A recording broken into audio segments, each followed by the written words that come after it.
filmed live in Canada. It's Jim's Record Party. How did all these people get in my room? Hello everyone, welcome to Jim's Record Party. I'm your host, James. It's so nice to have you with us again, as today we'll be looking at 5 of the best live albums of all time. I'd like to start with number one, and number one. The famous 1938 Carnegie Hall Jazz Concert with Benny Goodman. This was the first integrated concert at Carnegie Hall. This is within living memory, ladies and gentlemen, when Benny Goodman and his great orchestra, his great swing orchestra of the 30s, appears at Carnegie Hall with members of the Count Basie Orchestra, with members of the Duke Ellington Orchestra as well. This was a night to remember, one of the great jazz albums of all time. Add it to your collection now in any format you can. One of the most important jazz concerts ever. 1938, January. A 3-volume mono set I'm showing today. This is everything a swing jazz fan wants. It's the Benny Goodman Orchestra, of course, the great orchestra with Ziggy Elman and Harry James, Gene Krupa on drums, Jeff Stacey on piano. This is the Sing Sing Sing Orchestra, of course. This is the orchestra that also highlights the great Goodman Trio and Quartet, which also appears on this album. Benny Goodman on clarinet, Gene Krupa on drums, the legend Teddy Wilson on piano, and Lionel Hampton on vibes. Many great tunes on these 3 sets, and the unusual elements are the 20 Years of Jazz segment, in which they play several tunes in tribute to the great jazz that has preceded the swing era, and also a lengthy jam on Honeysuckle Rose, in which they bring in not only members of the Duke Ellington Orchestra, but also members of the Count Basie Orchestra. I'm just going to read the list of people involved in this jam session. People, just hold your breath. Of course, the great Goodman Band, Benny Goodman on clarinet with Jaime Schertzer on alto, George Koenig and Babe Russin and Art Rollini on tenors, Harry James and Ziggy Elman, Chris Griffin on the trumpets, Vernon Brown and Red Ballard playing trombones, the great Gene Krupa, of course, playing drums, Alan Roos on guitar, the great Jeff Stacey on piano, and Benny's brother Harry Goodman on bass, with Count Basie on piano, Teddy Wilson on piano, Lionel Hampton on vibes, Bobby, I can hardly say it, Bobby Hackett on cornet, Johnny Hodges on soprano and alto sax, Harry Carney on baritone sax, Freddie Green on guitar, Walter Page on bass, the great, the legend Lester Young on tenor sax, and Buck Clayton on trumpet. This is a jam session on the great Fats Waller classic Honeysuckle Rose for the ages.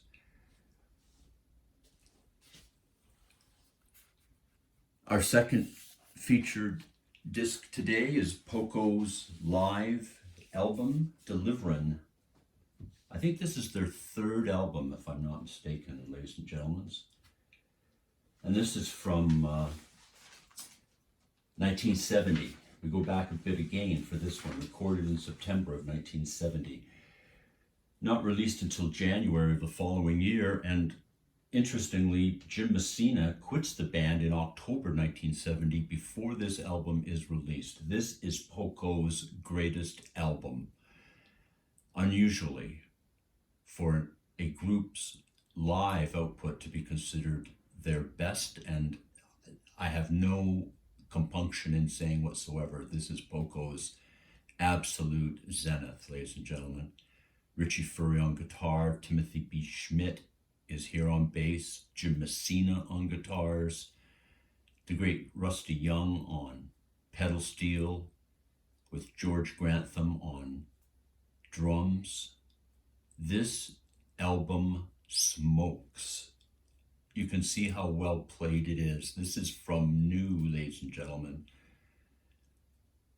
I'm surprised it's not catching fire just as we sit here looking at it. This album is absolutely hot, hot, hot. It still is. This is the greatest country live rock album ever. I can't even say the words in order. Kind Woman is here. Jim Messina plays his ass off here. This is his greatest contribution. Played with Buffalo Springfield, of course, goes on to play with Loggins and Messina, but it's this album recorded over 2 nights or 3 nights in September of 1970 that Jim Messina shows his worth. Number 3 could fill another category for worst album covers ever. The 60th anniversary celebration, live from Lincoln Center with the great Zubin Mehta conducting the New York Philharmonic. Guests Pinchas Zuckerman and Issac Perlman on viola and violin, respectively, as everyone pays tribute to the great American violinist Issac Stern on his 60th birthday. This is a seamless live recording, ladies and gentlemen. There are absolutely no hiccups on this album whatsoever. I would only caution that the audience response at the end of each selection has been dialed down through the editing process of this performance. Otherwise, you would never be able to take this album off. The applause would just keep ringing in your ears. Zubin Mehta conducts a transparent outing with the New York Philharmonic here. They are absolutely in support of Isaac and Pinchas and Issac as they play and pay tribute to Bach, Vivaldi, and Mozart. It could hardly be a more classic selection. They're not here to show off. They're not here to play new music and impress us with their technical ability and atonality. They're not here to play a history of the instrument or of the music.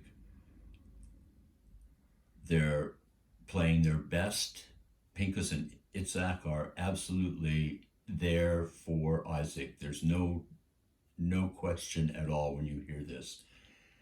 The support, the love that they give Isaac in their playing is just outstanding. And you just want to hug each of these gentlemen, all 4 of these gentlemen, and all members of the Philharmonic as well, for their great playing and the great love of music that all of these men and women give us, that share with us. And this was another night with 3 of the monsters, 3 of the greatest ever on violin, and here Pinchas Zuckerman plays viola, and 2 outings where Issac plays with Isaac and then Pinchas plays with Isaac, and then they all play a tune together. This is a monster recording hidden on a monstrously bad album cover. You cannot judge an album by its cover in this case. This is a tremendous classical live recording, ladies and gentlemen. Add it to your collection. Number 4, let's go a little easier this time. Muddy Waters live at Mr. Kelly's in Chicago. This is a fantastic live recording from June 1971. We're still in the 70s. The Issac Stern 60th anniversary was from September 1981. And now we've dropped back another decade in time, back to December 1971. This album slots between Muddy's Fathers and Sons album from 1969, which included members of the Butterfield Blues Band, including Mike Bloomfield, and the London Muddy Waters Sessions from 1972, which is another quasi-live album. Paul Oscar on harp, the great Pinetop Perkins on piano, Sammy Lawhorn and James Pee Wee Madison on guitars, Calvin Jones on bass, and Willie Smith on drums. And a certain gentleman's named Joe Denham plays harp on tracks 1, 3, and 9. Well, you may have figured out that Joe Denham is, of course, the great James Cotton, member always in outstandingness with the Muddy Waters Blues Band. I'm sure Jimmy Cotton could walk up on stage at any performance and be welcome. He could lay down on stage and play his harp and be welcome anytime with the Muddy Band, anytime with anybody's band. If you've had the pleasure to see Jimmy Cotton, a monster, I'll use that word again. A lot of monsters here today, ladies and gentlemen. I mean, the best of the best, of course, monsters in music, the men you look up to, the absolute gods. And Jimmy Cotton, definitely one of those. That brings us to our 5th and final selection, ladies and gentlemen. Indeed, how did all these people get in his room? Frank Sinatra in the Copa room of the Sands Hotel in Las Vegas, Nevada. And we're going again to a fantastic performance recorded in 1966, released in July, recorded in January and February. Sinatra at his best, absolutely, with backing from the Count Basie Orchestra, arranged and conducted by the great Quincy Jones. This is a power trio, if ever there was one. This is Frank Sinatra swinging hard with a band that can pretty much outswing any band in the world at this point. And Frank Sinatra singing as tenderly and as passionately and as sweetly as he ever did. There's no cynicism whatsoever on this record. There's absolutely no affiliations to be ashamed of on this record. This is Frank Sinatra at his best. This is Count Basie and his orchestra, with Harry Sweet's Edison on trumpet, Freddie Green on guitar.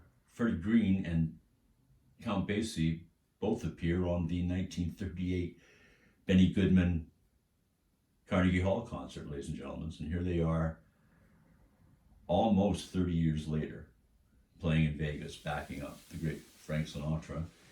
Eddie Lockjaw Davis is on this.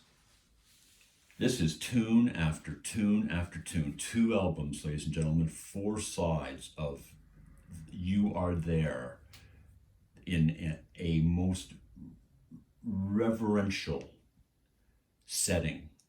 This is a temple of big band jazz and vocals. This is not the Frankie Sinatra from the Tommy Dorsey Band. This is a mature artist, a sensitive artist. This is a man, ladies and gentlemen, Frank Sinatra. And an interesting side note on this album, Sonny Burke is the producer of this album.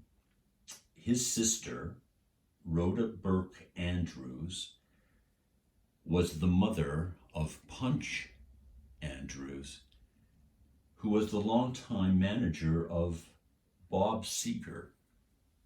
They talk about 7 degrees of Kevin Bacon, ladies and gentlemen, and there's about 6 of them right there. Well, ladies and gentlemen, this brings us to the end of another episode of Jim's Record Party. Thank you so much for joining us. I'm your host, James. I hope you enjoyed it as much as I did. Please comment, like, and subscribe, and join me again next time on this same station as we look at more great records here on Jim's Record Party.